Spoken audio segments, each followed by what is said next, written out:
I downloaded the app on a Tuesday night for a reason I didn't want to say out loud. Not because I was hopeful, not because I believed I'd meet the right person, and not because I thought my life was about to change. I downloaded it because I was tired of hearing nothing in my apartment except the fridge humming and my own footsteps. I was 34, working from home, living alone, and doing that thing where you tell everyone you're fine, because technically you are. Bills paid, emails answered, groceries stocked, life moving forward. But the silence was getting heavier. So I made a profile. Nothing special. 2 decent pictures, a short bio, just enough to look normal and approachable without trying too hard. I didn't expect much. Most of my matches were forgettable. Half-hearted conversations, dry jokes, people who disappeared mid-sentence. Then I matched with Naomi. Her profile was simple, and somehow that made it stand out. 3 pictures, no flashy captions, no exaggerated poses. In one photo, she was sitting on the floor of a bookstore holding a novel upside down with a small smile, like she knew exactly what she was doing. Her bio said, "I like quiet people. They usually notice more." That line got me. So I messaged her first. I wrote, "Holding the book upside down on purpose, or are you trying to start fights online?" She replied almost immediately, "Depends. Did it work?" From there, everything felt easy. She was funny in a dry, subtle way. She didn't force the conversation. She didn't oversell herself. Talking to her felt strangely comfortable, like we already knew each other's rhythm. And then she said something odd. We were talking about routines, and I mentioned I worked from home and barely went anywhere anymore. She replied, "That explains the kitchen light." I stared at the screen. I typed back, "What kitchen light?"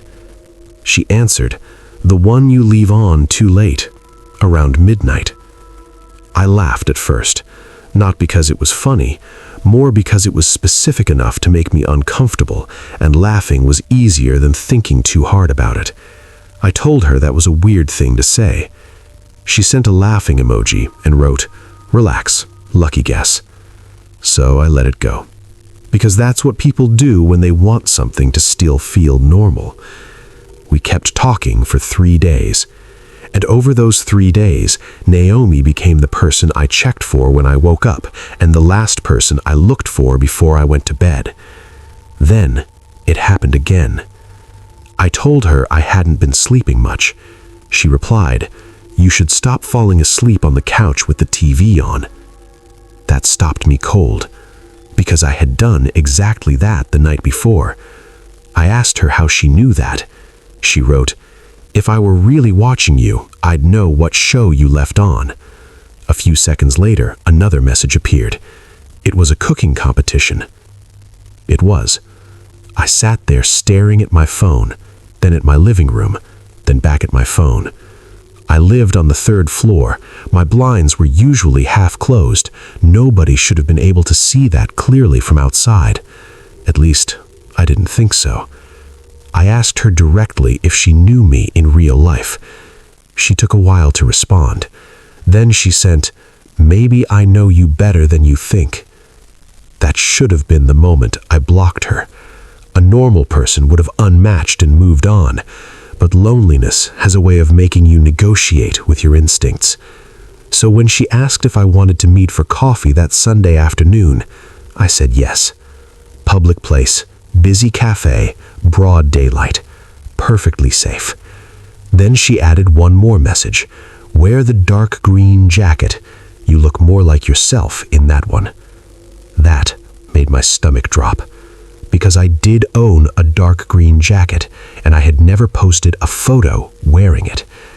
I asked where she'd seen me in that jacket.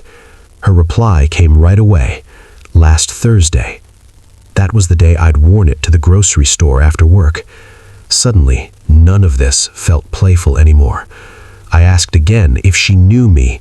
She replied, "You really don't pay attention, do you?" Then she went offline.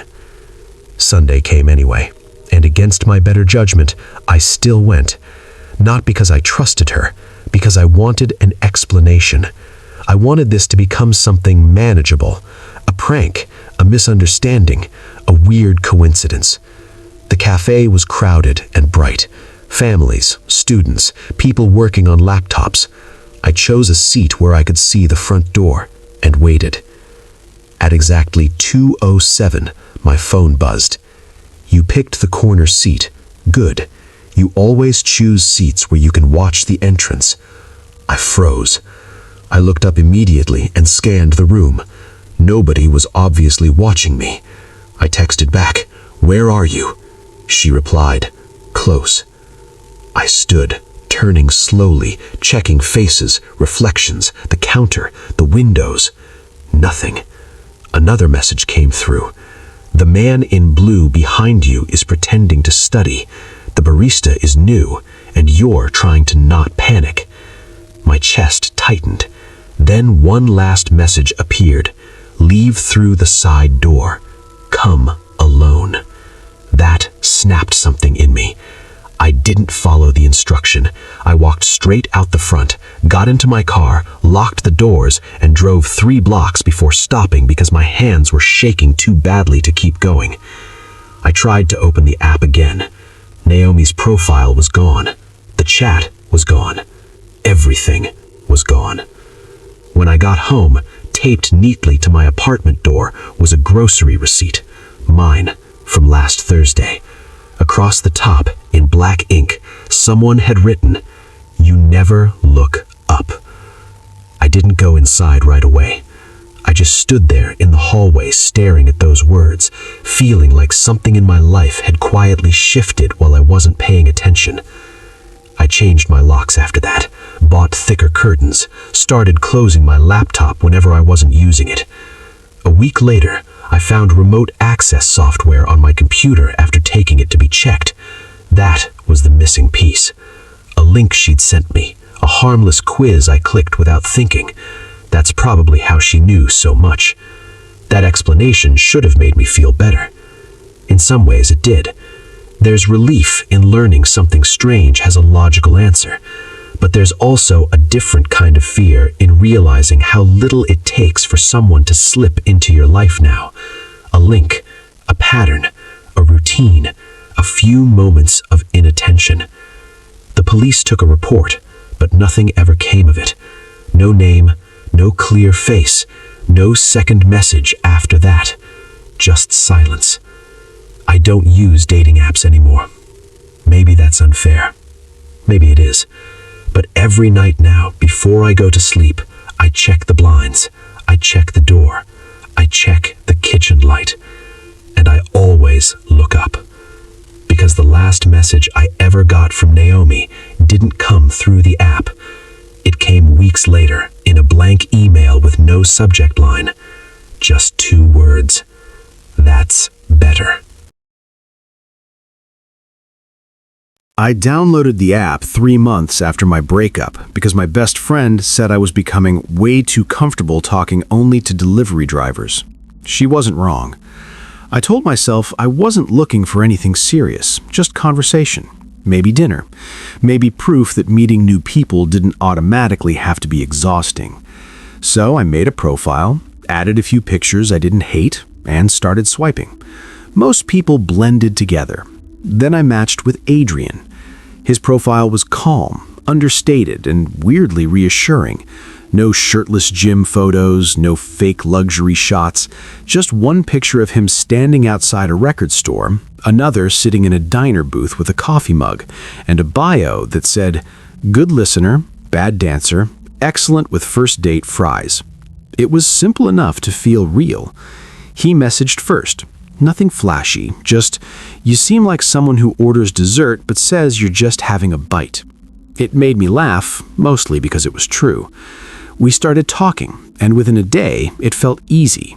He asked good questions. He remembered details. He didn't push too hard, didn't act overly familiar, didn't do any of the usual things that make you want to throw your phone across the room. So when he asked if I wanted to meet for dinner that Friday, I said yes. The restaurant was warm, crowded, and loud enough to feel comfortable. He was already there when I arrived. and to my relief, he looked exactly like his photos. He stood when I got to the table, smiled, and said, "I had a feeling it was you before you even walked in." The date went well, better than well, honestly. He was attentive without being intense, funny without trying too hard. He asked about my work, my family, my terrible taste in reality TV. He even remembered something small I'd said in our messages about hating sparkling water and made a joke about it before the waiter arrived. By the time dessert came, I was relaxed. That should have been my first warning, because relaxed people stop noticing things. Toward the end of the night, he said, "I'm glad you came out. You almost canceled around 5:30, didn't you?" I blinked at him, because I had almost canceled around 5:30. I asked how he knew that. He smiled and shrugged. "Lucky guess. You seem like an overthinker." It made enough sense that I let it pass. Second warning, missed. We went out again the next week. This time he picked a place near my office, which I thought was thoughtful until I realized I had never told him exactly where I worked. I'd mentioned the area once, vaguely, but nothing more. When I asked how he found the restaurant, he said, "I'm observant." And he said it with a smile, like it was meant to be charming. The second date was good too. Easy conversation, no awkward silences. At one point, he casually brought up a story I'd told him in passing about losing my umbrella in college. Not weird on its own, except I had never told him that story. I was sure of it. I remember stopping mid-laugh and looking at him. He noticed. "What?" he asked. I told him that I didn't remember telling him that. He stirred his drink and said, "Maybe you mentioned it without realizing." Again, possible. Again, I let it go. After the second date, my friend Tasha asked to see his profile. She scrolled through it, squinting. Then she said, "He seems normal, which somehow makes me suspicious." I laughed, but I kept thinking about that, because normal was exactly what Adrian seemed to be. Too normal. Like someone had studied what reassuring looked like and built himself around it. Still, when he asked me out a third time, I went. That was the night everything changed. We were sitting outside a small restaurant under string lights, talking about travel, when he suddenly said, "I like how careful you are. Even now, you still keep your bag hooked around your chair leg." I looked down. It was. He leaned forward slightly and smiled. "You always do that." Something in the way he said it made my skin go cold. Not because of the sentence itself, because of the confidence behind it. Like he wasn't noticing me in the moment, like he was confirming a pattern. I asked him, as casually as I could, what he meant by always. He shrugged. "You're consistent." I told him I should probably head home. He didn't argue. He just nodded, smiled, and said, "Text me when you get in so I know you're safe." That sentence stayed with me all the way home. Not because it was rude, not because it was threatening, because it felt rehearsed. When I got back to my apartment building, there was a paper coffee cup sitting on the front step by the door. My name was written on it. Not my full name, just the nickname only my friends use. The same nickname Adrian had never heard. I stopped dead. For a second, I actually looked around expecting it to be a joke. Nobody was there. The cup was empty, but tucked into the sleeve was a folded receipt from a cafe across town. Written on the back were 4 words, "You made it home." I went inside, locked the door, and called Tasha immediately. She came over within 20 minutes. We went through every possibility. Maybe someone from work was messing with me. Maybe I'd mentioned the nickname without remembering. Maybe the cup had nothing to do with Adrian. But deep down, I knew it did. I blocked his number that night. He emailed me the next morning. I never gave him my email. The message said, "Blocking is dramatic. I thought we were building trust." That was enough for me. I went to the police, and while they took me seriously, there wasn't much they could do yet. No direct threat, no break-in, no clear evidence of how he got my information. So I did my own checking. I changed passwords, locked down my social media, asked my office manager not to share any visitor info. Then I started looking through old accounts and app permissions. That's when I found it. A quiz link Adrian had sent after our first date, some harmless which city matches your personality thing. I'd clicked it without thinking. A tech-savvy friend helped me inspect my phone and laptop. The link hadn't done anything dramatic, but it had collected far more information than it should have. Location data, device details, and enough breadcrumbs to build a disturbingly accurate picture of my routines. That explained part of it, not all of it. Because data can tell you where someone goes, it can't tell you the nickname only your close friends use. A few days later, Tasha figured that part out. She recognized Adrian from somewhere. Not from my app, from her gym. Different name, same face. She'd seen him there months ago talking to one of the front desk staff, acting friendly with everyone, like someone who enjoyed being around information. That shook me more than anything else, because it meant I probably hadn't been randomly chosen. It meant he might have been orbiting parts of my life before we ever matched. The police added that detail to the report. Building management checked cameras. My office reviewed visitor logs. Nothing concrete ever stuck. Adrian deleted his profile. The email stopped. The silence began. And honestly, silence can be its own kind of noise.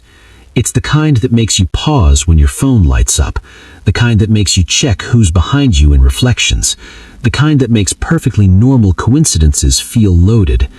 I haven't used dating apps since. Maybe someday I will again, but now I pay attention to things I used to ignore. What links I open, what details I share, how quickly someone seems to know me, whether being understood feels earned or engineered.